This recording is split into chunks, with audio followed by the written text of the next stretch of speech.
Bayangkan, kamu sedang duduk di atas lautan minyak. Bukan satu sumur, bukan satu blok, tapi miliaran barel minyak yang mengapung tepat di bawah kaki kamu. Dan negara lain sudah mengincar itu sejak lama.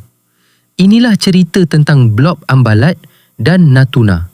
Dua nama yang jarang disebut di berita utama, tapi menyimpan rahsia yang bisa mengubah arah ekonomi Indonesia selamanya. Kalau kamu sedang nonton video ini sampai detik ini, bantu aku buktikan sesuatu. Teman aku bilang, konten kayak gini nggak akan ditonton orang.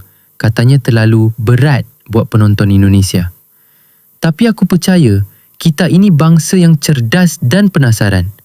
Kalau kamu setuju, tinggalkan komentar satu kata, laut. Itu aja. Kita buktikan bareng-bareng bahawa orang Indonesia peduli sama nasib buminya sendiri. Assalamualaikum, selamat datang. Okey, mari kita mulai dari yang paling mendasar. Indonesia itu bukan negara kecil.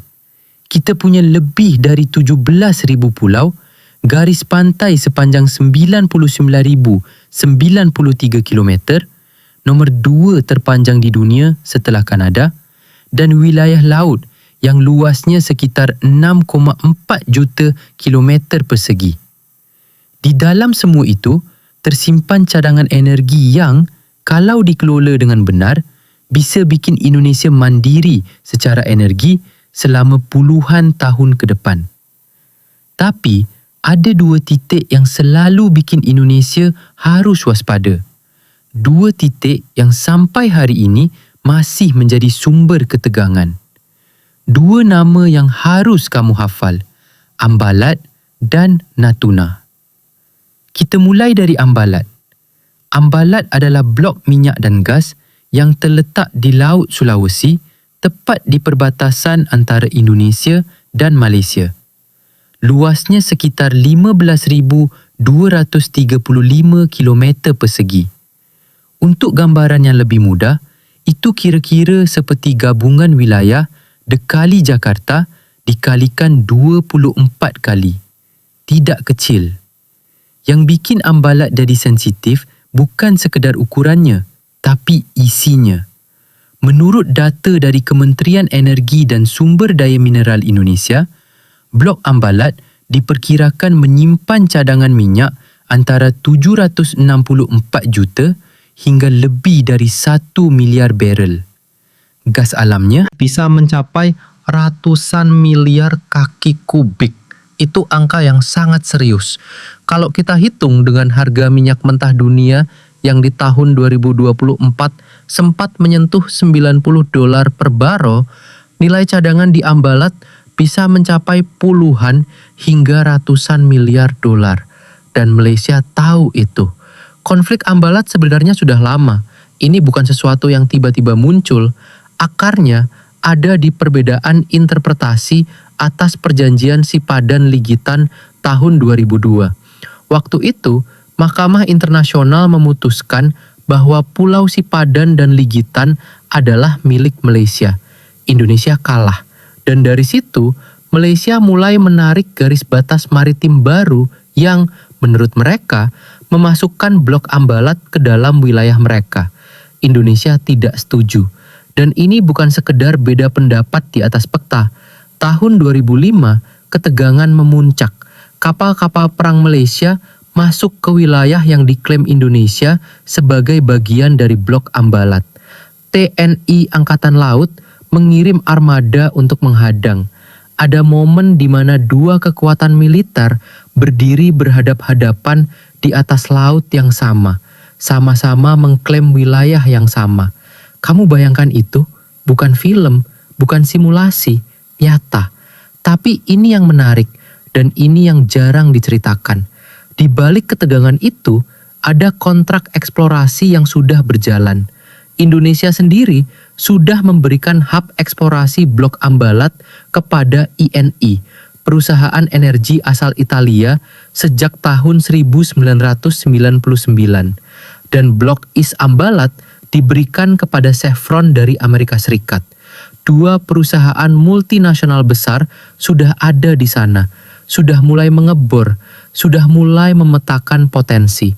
Tapi hasilnya, sampai hari ini, eksplorasi besar-besaran belum dilakukan secara maksimal. Kenapa? Karena ketidakpastian hukum wilayah itu sendiri. Investor tidak mau masuk besar-besaran ke wilayah yang statusnya masih diperdebatkan. Siapa yang mau taruh uang miliaran dolar di tanah yang esok hari bisa jadi sengketa internasional? Ini adalah kerugian nyata yang tidak pernah dihitung secara terbuka. Sekarang pindah ke Natuna. Dan kalau ambalat adalah serius, Natuna adalah levelnya berbeza. Kepulauan Natuna terletak di bahagian utara Laut Cina Selatan. Ini bukan hanya soal minyak, ini soal geopolitik global yang paling panas di abad ke-21. Cadangan gas alam di Blok Natuna Timur atau yang dulu dikenal sebagai East Natuna adalah salah satu yang terbesar di Asia Tenggara. Totalnya diperkirakan mencapai 222 triliun kaki kubik gas. Tapi di sini ada masalah teknis besar. Sekitar 71% dari kandungan gasnya adalah karbon dioksida. Artinya, secara teknis sangat mahal dan rumit untuk mengekstraknya secara komersial dengan teknologi yang ada saat ini. Tapi jangan salah faham dulu. Sisa 29%-nya yang merupakan gas metana murni masih setara dengan cadangan gas yang sangat signifikan.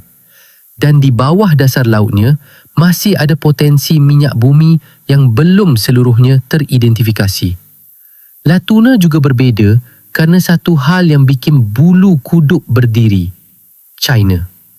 China punya dokumen yang mereka sebut 9-dash line.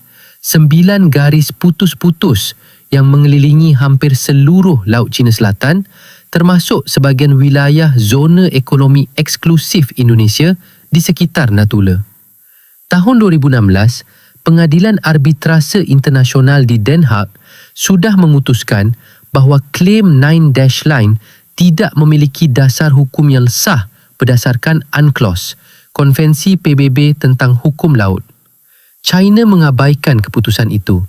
Dan bukan hanya mengabaikan di atas kertas.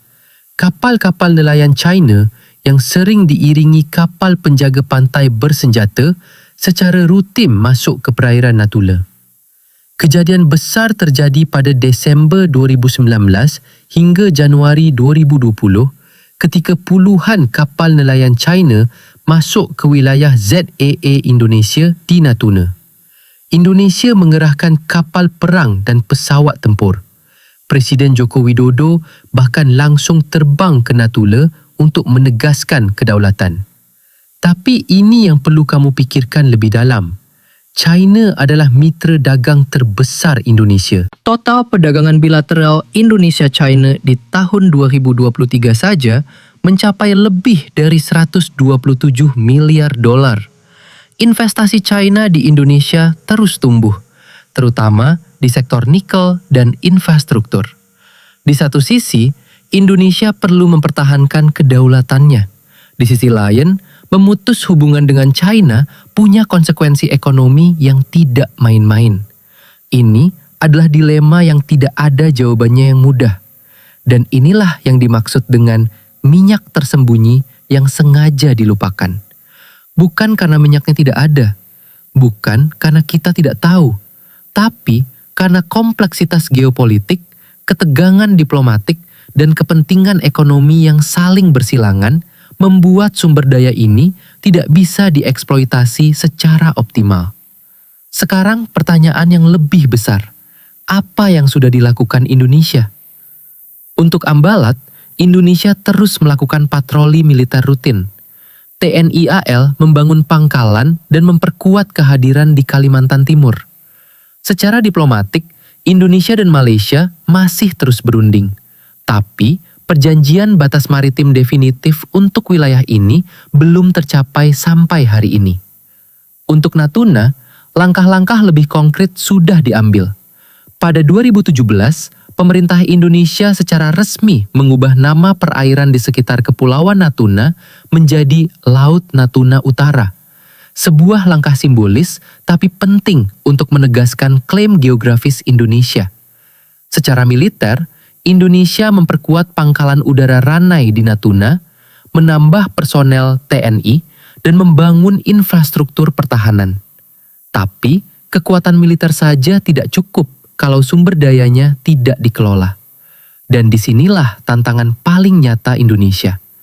Untuk mengembangkan Blok East Natuna secara penuh, dibutuhkan teknologi penanganan karbon dioksida dalam skala masif, yang sampai sekarang belum ada perusahaan yang mau menanggung biayanya sendiri. Pertamina sudah beberapa kali mencoba menarik mitra internasional. ExxonMobil pernah masuk, lalu mundur. Shell pernah tertarik, tapi akhirnya tidak lanjut. Biayanya terlalu besar. Risikonya terlalu tinggi dan ketidakpastian geopolitik menambah lapisan risiko yang makin tebal. Ingat tadi aku bilang akan ada sesuatu yang lebih menunjukkan? Ini dia. Nilai sumber daya yang terbengkalai di Ambalat dan Natuna bukan hanya kerugian ekonomi. Ini juga kerugian strategis jangka panjang. Setiap tahun yang berlalu tanpa eksplorasi penuh adalah tahun di mana Indonesia kehilangan posisi tawar. Kerana semakin lama tidak ada aktivitas ekonomi nyata di wilayah itu, semakin mudah pihak lain berargumen bahawa Indonesia tidak benar-benar menguasai wilayah tersebut secara efektif. Dalam hukum internasional, ada konsep yang disebut effective occupation, penguasaan efektif. Kehadiran fisik, aktivitas ekonomi, administrasi pemerintahan. Kalau kamu klaim sebuah wilayah tapi tidak ada apa-apa di sana, klaim itu jadi lemah di mata hukum internasional. Itulah kenapa pembangunan di Natuna bukan hanya soal ekonomi, itu soal eksistensi kedaulatan. Dan kita kembali ke pertanyaan awal, apakah ini sengaja dilupakan? Jawabannya mungkin bukan dilupakan, lebih tepat ditunda oleh kompleksitas yang belum terpecahkan. Pemerintah Indonesia tahu nilai wilayah ini. Militer tahu betapa strategisnya posisi ini. Tapi mengatasi hambatan teknologi, ketidakpastian hukum internasional dan tekanan geopolitik dari negara-negara besar, itu bukan sesuatu yang bisa diselesaikan dalam satu periode pemerintahan. Yang bisa kita lakukan sebagai warga adalah tahu, faham dan tidak membiarkan isu ini menghilang dari percakapan publik. Kerana lautan kita bukan hanya latar belakang indah untuk foto liburan, itu adalah aset strategis terbesar yang kita miliki. Dan setiap warga Indonesia punya hak untuk tahu apa yang ada di dalamnya, siapa yang mengincarnya dan apa yang sedang dilakukan untuk melindunginya. Blok Ambalat, Natuna, 2 nama, triliunan dolar potensi dan masa depan yang masih bisa ditulis ulang. Kalau kita mahu cukup peduli untuk tidak melupakannya. Kalau video ini membuka mata kamu, bagikan ke satu orang yang kamu rasa perlu tahu. Bukan untuk viral, tapi kerana informasi seperti ini terlalu penting untuk hanya berhenti di kamu. Dan kalau ada pertanyaan, tulis di kolom komentar. Aku baca semuanya. Sampai jumpa di video berikutnya.